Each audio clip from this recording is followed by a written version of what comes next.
Hello, welcome to our Tech Talk. Today we are going to be talking about 3D printing and 4D printing. We will first dive into what is 3D printing and 4D printing, the history behind it, then we will discuss some challenges and the current state of research involving both 3D and 4D printing. Alright, first I'm going to define what even is 3D and 4D printing and how they are different from one another. I would say most of us are familiar with 3D printing, which is the repetition of 2D printing layer by layer in a particular print path. It is essentially taking sheets of paper or any material and stacking them on top of each other to create a now 3D object. We can see this in the GIF on the left side of the screen creating a 3D Earth. Now 4D printing is something that is fairly new. It is adding a fourth dimension, which is time. By definition, 4D printing is a process through which a 3D printed object transforms shape in a pre-programmed way due to a certain stimulus such as heat, water, or light. So as we can see in the GIF on the right, the 3D printed Eiffel Tower is returning to its original shape due to a temperature change. What makes 4D printing different from 3D printing is the material that is used. These materials are referred to as smart materials, which are solids that have a property, their shape, dimensions, or color that changes in response to an external stimulus, such as heat, light, humidity, pressure, or magnetism, simply due to its internal material properties. Now that we have a better understanding of the differences between 3D and 4D printing, we will take a look at some of the history. Next, we have 3D printing history. The first documentation of 3D printing was introduced by Dr. Kodama in 1980. Kodama came up with a layer-by-layer approach for manufacturing using a photosensitive resin that was polymerized by UV light, according to BCN 3D. The idea behind this system is that it would create prototypes for product development in different industries faster and at a cheaper cost. Dr. Kodama filed a patent in 1980. MakerBot.com says that in the application, Kodama described a rapid prototyping system using photopolymers. It would start with a solid printed model that was built up in layers, with each layer corresponding to a cross-sectional slice of the model. Unfortunately, for unknown reasons, Dr. Kodama never acted on or followed up on his patent application, leaving room for someone else to step in. MakerBot.com described this by saying he failed to follow up on his patent application and never commercialized his printing process. Soon after, an American furniture builder named Charles Hall was frustrated with how difficult it was to create small custom parts, according to BCN 3D. In response, Charles Hall invented stereolithography, better known as SLA, in 1984, which changed 3D printing history. SLA can be described as a process which allowed designers to create 3D models using digital data, which is then used to create a physical object. This system was very similar to the system Kodama described with its use of polymers and UV lights. The process of the SLA machine is described as a vat of liquid photopolymer that is exposed to UV laser beam, with the light-sensitive exposure part instantly turning into a solid piece of plastic, molded to the shape of the 3D model design, according to MakerBot. In 1986, Charles Hall filed the patent for this 3D printing system technology, and in 1988 he founded 3D Systems Corporation and commercialized the machine with the first release of the SLA-1, being released later that year by his company. In 1988, Scott Crump patented fused deposition modeling, better known as FDM. According to BCN 3D, FDM differs from SLS and SLA in that rather than using light, the filament is directly extruded from a heated nozzle. BCN 3D goes on further to say that there are plenty of other different 3D printing systems that have been developed over the years, but Crump's FDM technology has gone on to become the most common form of 3D printing that we see today. All of these other 3D printing systems which I mentioned, however, are just different variations of the ideas set forth by Kodama, Hall, and Crump. Now we will move on to 4D printing history. According to Samsung Daily Display, Skylar Tibbets, a founder and co-director of the Self-Assembly Lab and associate professor in MIT's Department of Architecture, coined the term 4D printing and introduced it to the public during his The Emergence of 4D Printing TED Talk speech in 2013.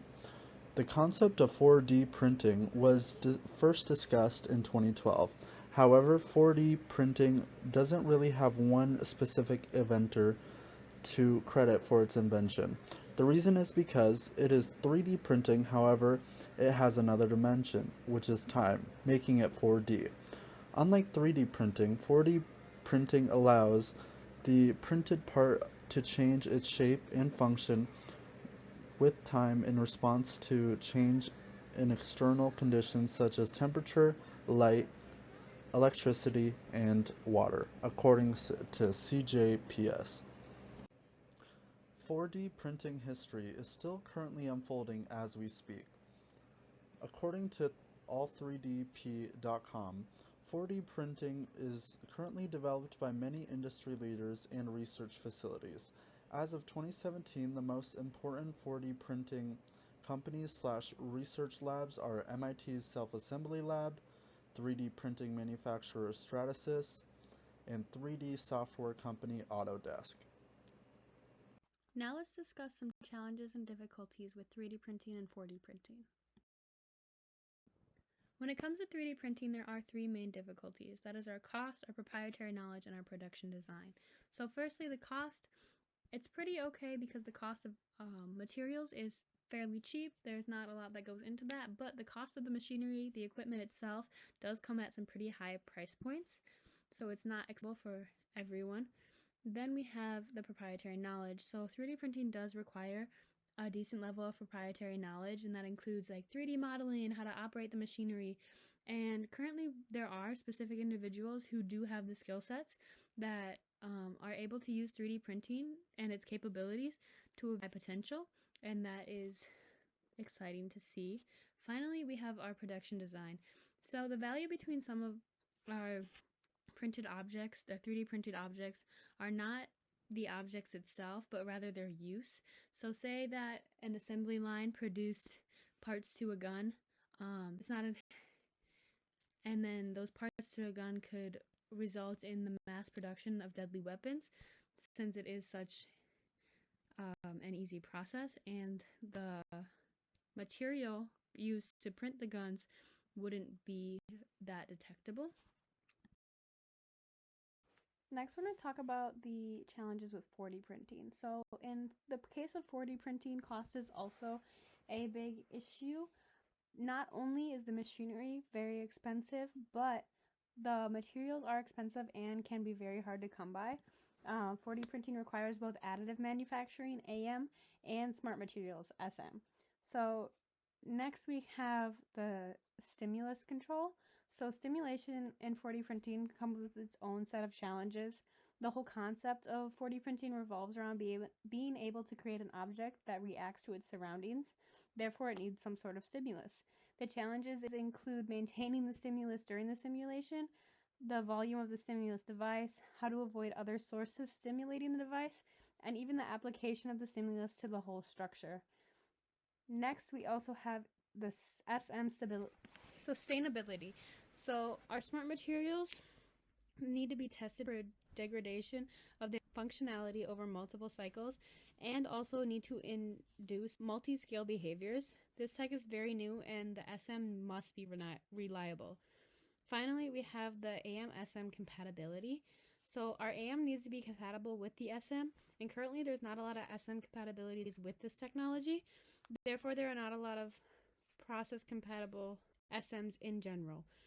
The properties of the material also come into play because they are printed layer by layer and need to be able to move or have different values and strengths under normal conditions, and then change when the stimulus is applied. Next, let's talk about the current state of research for 3D and 4D printing.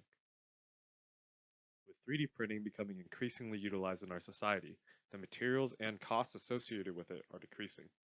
We're seeing 3D printers in homes and businesses more and more, while innovation continues to ensue. One example that's currently in development is that of resin printing, where a photosensitive resin is polymerized upon coming in contact with UV light. This results in much faster results from printing and more cost-effective products. The primary focus for 4D printing currently is in the health and biomedical fields.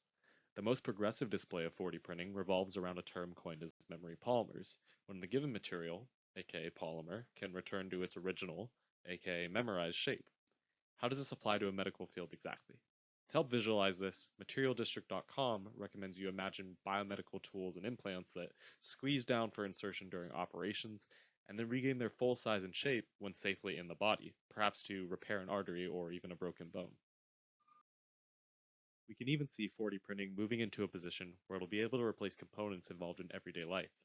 One example is that cracked or leaking pipes may just be able to be mended from reconforming 4D polymers, or perhaps furniture that skips the screws in instruction manuals, where polymers reconform to become a previously packaged chair or table that was just dropped off at your doorstep as a flat board. We could say goodbye to ever having to buy new shoes, as those holes and tears could be a thing of the past, as reconforming shoe material returns to its original structure regardless of wear and tear. To recap, 3D printing has been in development since the 1980s and has become a mainstay in our current lives. The process has evolved over many years to get to the point in which we are today, where we continue to innovate in order to reduce costs and provide more accessibility options. 4D printing, while only as new as 2013, is a promising process that appears to have a lot of potential and is being invested upon by many large industries. In due time, we will continue to see how these technologies further incorporate into our lives and continue to provide more utility every day.